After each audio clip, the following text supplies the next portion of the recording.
hi to all of the Sharon's friends and followers. My name's Octavia, and I just wanted to come to you and talk to you just a little bit about being encouraged and having an outlet during your weight loss journey.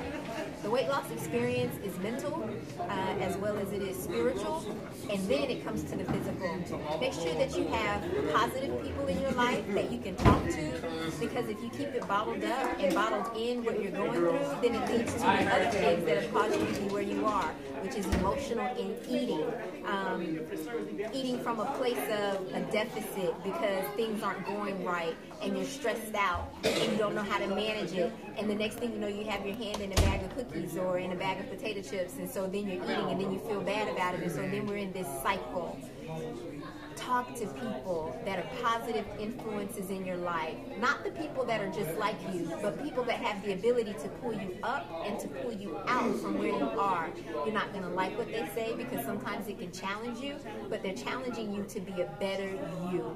If it's something that causes you to walk in a place of what we call condemnation, and for those of you that may not attend church on a regular basis, condemnation is the thing that causes you to feel really bad and in a low place, and it's hard to recover from. And there's a difference between feeling bad and uncomfortable about a decision that you made as it relates to food than it is about condemnation and feeling like you can't overcome and come out. I'm telling you that you can overcome and come out of where you are as it relates to your challenges with food with a little bit of discipline and some pure and positive people in your life to help guide you along the way.